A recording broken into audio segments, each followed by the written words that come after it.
I had been married to Rachel for several years, and for a long time, everything felt almost ideal. We were living in Boston, and from the outside, and for the most part even on the inside, it seemed like we had the kind of relationship people dream about. There was love, laughter, and a deep emotional bond that made life feel effortless. Our connection, especially when it came to intimacy, felt natural and meaningful. It was the kind of closeness I had always hoped for, easy, sincere, and deeply satisfying. But over time, that sense of harmony began to fade, almost imperceptibly at first. Rachel, the woman I had once felt so deeply connected to, began to withdraw from me in subtle ways. Initially, it seemed innocent enough. She'd say she was tired or had too much on her mind. But gradually, it became a routine, one excuse after another. She'd bury herself in work or get absorbed in a TV series, and suddenly, the warmth and affection we once shared were replaced by cool distance and silence. At first, I didn't want to believe it was anything serious. I approached her gently, tried to talk about what I was sensing. She always insisted it wasn't about me, that she was just stressed or exhausted, nothing more. But weeks stretched into months, and the pattern remained the same. It started to affect me in ways I hadn't expected. It wasn't just the physical rejection, it was the emotional disconnection that came with it. Every time she brushed me off, it chipped away at my confidence and sense of worth. I found myself feeling invisible, unwanted, and increasingly alone in a relationship that used to feel like home. Despite the pain, I still loved her. I wasn't ready to give up on us, not after all we had been through. So I decided to try something different, something that might help her understand the way I'd been feeling. Instead of continuing to initiate intimacy and risk feeling hurt again, I made a decision. I would stop making the first move. I told myself I'd wait to see if she would reach out to me, if she would take the lead for once. It was a strange feeling, part frustration, part curiosity. I wanted to see what would happen if I flipped the script. If she noticed the shift, maybe she'd finally understand what her distance had done to me. It didn't take long for Rachel to pick up on the change. At first, her efforts were tentative. She'd touch my arm, let her hand linger a little longer than usual, send a few knowing glances my way. But gradually, those gestures became more direct. She was testing the waters, seeing if I would respond. When I didn't, she looked genuinely confused. That confusion quickly turned to annoyance and, eventually, to outright anger. One night, we were on the couch, watching one of our favorite comedies together. For a moment, it felt like old times. She leaned into me, rested her head on my shoulder. It was warm, familiar, comforting. Then she turned, her eyes bright with playful affection I hadn't seen in a long time. "Marcus," she said, her fingers brushing gently against my chest. "It's been a while, hasn't it?" I could feel my body reacting, the stirrings of old desires returning. But I kept my promise to myself. I took a slow breath and responded as calmly as I could. "I'm really tired tonight. Let's just watch the show, okay?" Her expression changed instantly. The sparkle vanished from her eyes, replaced by a look of surprise, then confusion, and finally frustration.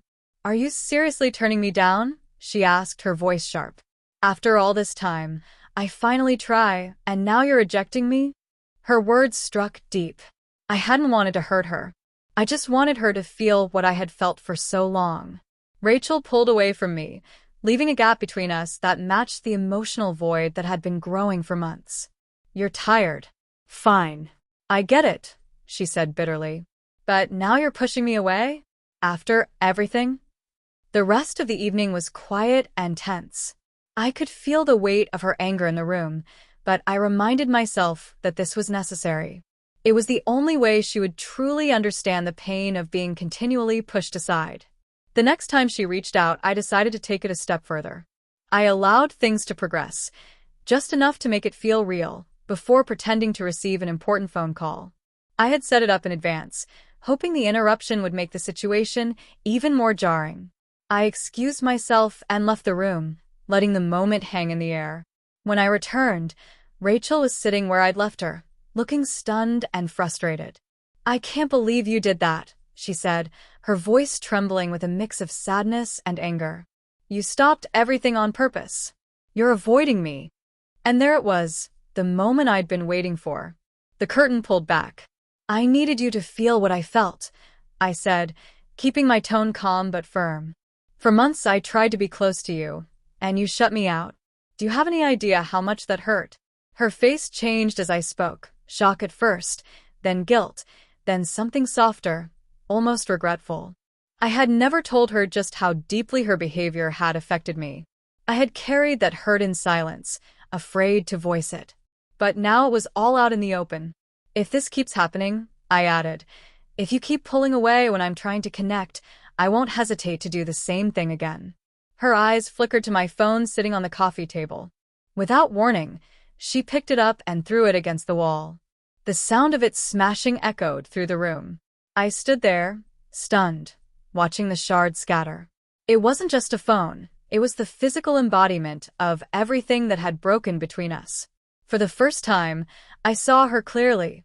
Not just the woman I had fallen in love with, but the person she had become, shaped by months of unspoken resentment and emotional distance.